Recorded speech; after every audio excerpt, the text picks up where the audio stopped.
আমি বাংলাদেশে আসব। সম্প্রতি রয়টার্সকে দেওয়া এক সাক্ষাৎকারে পলাতক প্রধানমন্ত্রী শেখ হাসিনা বলেছেন তিনি এবছরের ডিসেম্বরেই দেশে ফিরবেন।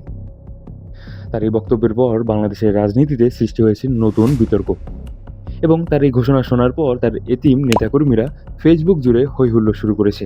Sheikh Hasina wants to return to her home country. Sheikh Hasina has told Reuters that she plans to return to Bangladesh by December. এখন প্রশ্ন হলো তিনি কি আসলেই দেশে ফিরবেন নাকি তার এই ঘোষণা বরাবরের মতোই অনলাইন পর্যন্তই সীমাবদ্ধ থাকবে।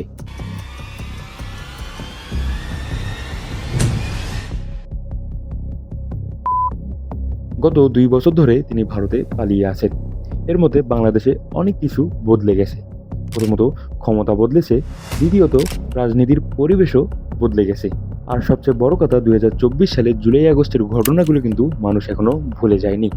তাই এখন সবচেয়ে বড় প্রশ্ন হলো যদি শেখ হাসিনা সত্যিই বাংলাদেশে ফিরে আসে তাহলে বিএনপি সরকার কি তাকে গ্রেপ্তার করে বিচারের সম্মুখীন করবে নাকি তাকে রাজনীতি করার সুযোগ দিবে।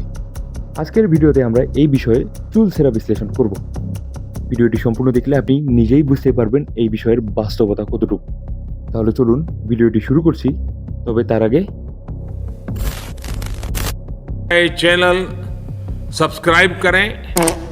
তবে একটা বিষয় মানতেই হবে, শেখ হাসিনা বাংলাদেশের রাজনীতির ইতিহাসে সবচেয়ে আলোচিত সমালোচিত একজন নেত্রী। তার আমলে পদ্মা সেতু, মেট্রো রেল এবং কর্ণফুলী টানেলের মতো বড় বড় প্রকল্প যেমন হয়েছে, তার পাশাপাশি বিরোধী দল দমন, টাকা পাচার, মত প্রকাশের স্বাধীনতা না থাকা এবং গুণ এবং খুনের মতো গুরুতর মানবাধিকার লঙ্ঘনের অভিযোগও তার বিরুদ্ধে উঠেছে। আর সর্বশেষ 2024 সালের ঘটনাগুলো সেই অভিযোগের প্রমাণ হিসেবে সারা বিশ্বের সামনে আবির্ভূত হয়েছে। সেই জন্যে শেখ হাসিনার বাংলাদেশে ফিরে আসার খবর শুধু একটি রাজনৈতিক খবর নয়, বরং এটি অনেকের কাছে বিচার, জবাবদিহিতা এবং ভবিষ্যৎ রাজনীতির প্রশ্ন। এবার চলুন একটু জুলাইয়ে ফিরে যাওয়া যাক। 2024 সালের জুলাই আগস্টের ঘটনা বাংলাদেশের সাম্প্রতিক ইতিহাসের সবচেয়ে আলোচিত এবং ন্যাক্কারজনক একটি ঘটনা। এই আন্দোলনের মাধ্যমেই হাসিনা বাহিনীর নৃশংসতা সারা দেশের মানুষের সামনে উঠে আসে। এরপরে এই আন্দোলনের উপর জাতিসংঘের মানবাধিকার দপ্তর একটি স্বাধীন প্রতিবেদন প্রকাশ করে, যেখানে বলা হয় এই আন্দোলনে হাসিনা বাহিনী মোট 1400 জনকে হত্যা করেছে এবং যার মধ্যে 100 জনই হচ্ছে শিশু। যদিও শেখ হাসিনা এবং তার দলবল এই অভিযোগটি অস্বীকার করেছে এবং তারা বলেছে আমরা এগুলো কিছুই করিনি, আমাদেরকে ফাঁসানো হচ্ছে। বাংলাদেশে আসবোই, আমাকে নেওয়ার চেষ্টা করতে হবে না। আর যদি সাহস থাকে পাঠান, প্লেন পাঠান, আমি চলে যাব। দেখি কার কারে কতটা মাথা আছে, কার ফাঁসির দড়ি কত শক্ত, কার বুলেট কত তীব্র বেগে যেতে পারে, আমি সেটা দেখে নেব। এখন ধরুন ডিসেম্বরে সত্যি শেখ হাসিনা বাংলাদেশে ফিরলেন, তারপর কি হবে?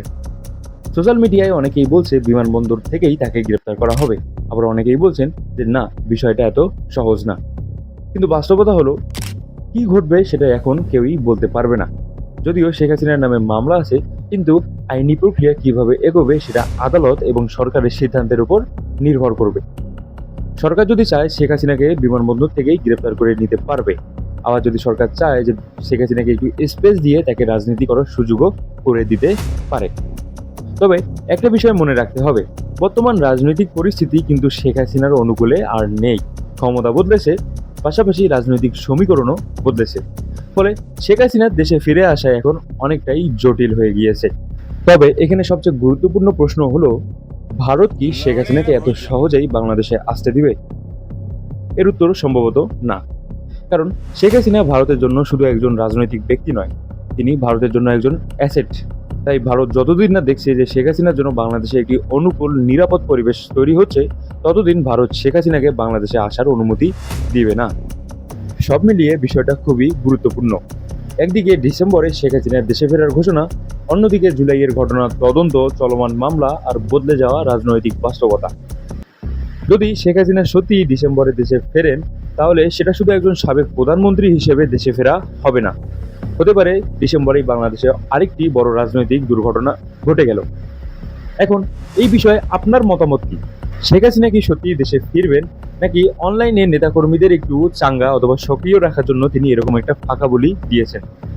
আপনার গুরুত্বপূর্ণ মতামতটি কমেন্টে জানাতে পারেন।